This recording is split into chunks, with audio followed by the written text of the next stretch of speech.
What if your life is not asking to be solved?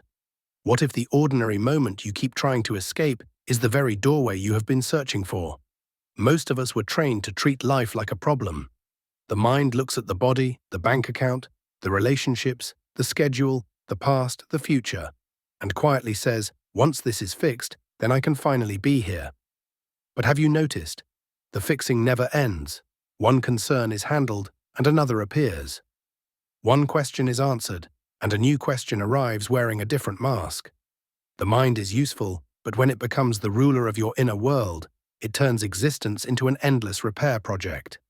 The mystics pointed to something simpler and more intimate. They did not say, perfect your life, then awaken. They said in many languages, look deeply into this moment. Not the imagined moment, not the future version of you, this breath, this room, this sound, this small ache, this unfinished human life. Presence is not somewhere else. It is not waiting beyond your problems. It is hidden inside the way you meet them. This is not a promise that life becomes easy. It is an invitation to stop abandoning yourself while life is happening. Your life is not a locked room. It is a doorway. And the doorway is always here. The first recognition is simple. The mind turns experience into a case file. Something happens. A message is not answered. A plan changes. A feeling rises in the chest, and almost instantly, the mind begins gathering evidence. What does this mean? Who is at fault? What should I have done? What will happen next? This ability can be helpful. The mind compares, predicts, remembers, and plans. Without it, we could not cross a street or keep a promise. But the same intelligence that solves practical problems can also create invisible prisons. It takes a living moment and freezes it into a story. Instead of feeling sadness as a wave moving through the body, the mind says, something is wrong with me. Instead of noticing uncertainty, it says, my whole future is unsafe. Instead of meeting a difficult conversation, it prepares a courtroom. Presence begins when you notice this movement without fighting it. You do not have to destroy the mind. You do not have to become blank. Just see the filing cabinet open. See the labels being printed. See the old evidence being pulled from memory. Then gently ask, before the story finishes, what is actually here? A breath, a sensation, a sound, a human being trying to protect itself. That seeing is already a doorway. Not because it solves the whole situation, but because it returns you from the courtroom of thought to the living field of now. The second recognition, the body is not an obstacle to spirit. Many seekers imagine presence as something floating above life, like a pale light untouched by dishes, traffic, emails, hunger, grief, or responsibility.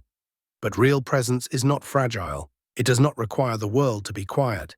It does not require the body to disappear. The body is where presence becomes intimate.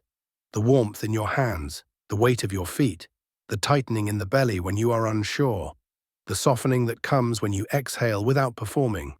These are not distractions from awakening. They are invitations into it.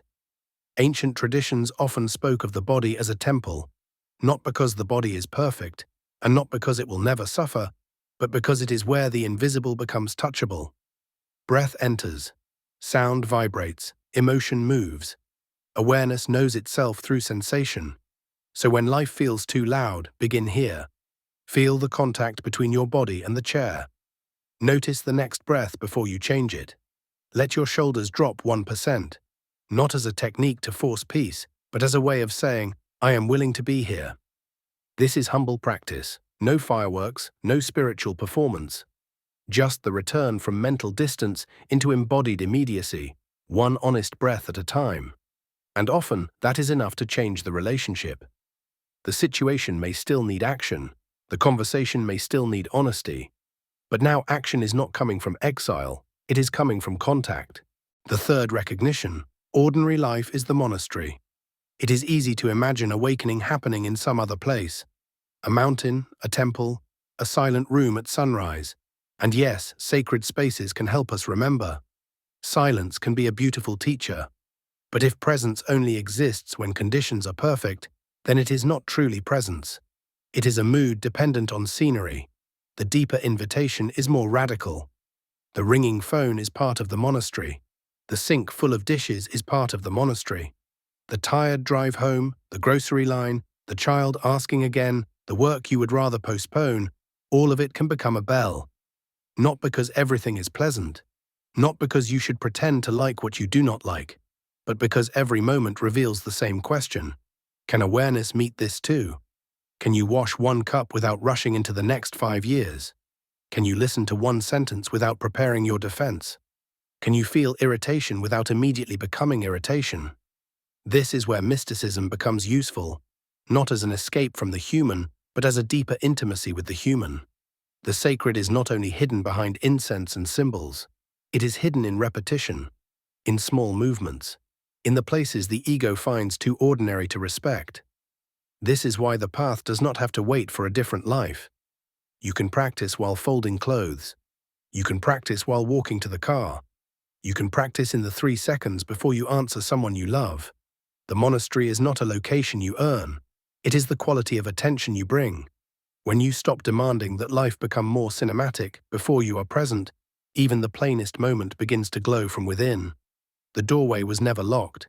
It was simply disguised as your actual life. The fourth recognition, presence does not mean passivity. Sometimes people hear teachings like this and think presence means doing nothing, accepting everything, and becoming soft in a way that avoids reality. But true presence is not avoidance. It is clear contact. If something needs to be changed, presence can change it. If a boundary needs to be spoken, presence can speak it. If a plan needs to be made, presence can plan. The difference is not always in the outer action. The difference is in the inner posture. Are you acting from panic or from clarity? Are you trying to fix yourself into worthiness or responding because the moment is asking for response? Are you moving because fear is chasing you or because life is moving through you with intelligence? Presence is not a couch you collapse on. It is the ground you stand from. A river does not become passive because it is one with its nature. It flows around stones, carves valleys, changes shape and continues. In the same way, awareness does not remove your humanity. It allows your humanity to move with less confusion. This matters in daily life.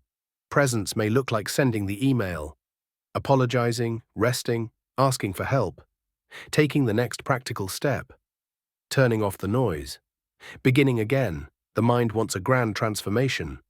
Presence often offers a single honest movement, and that movement, made without abandoning yourself, is already a form of wisdom. The fifth recognition, you are the space where life is being met.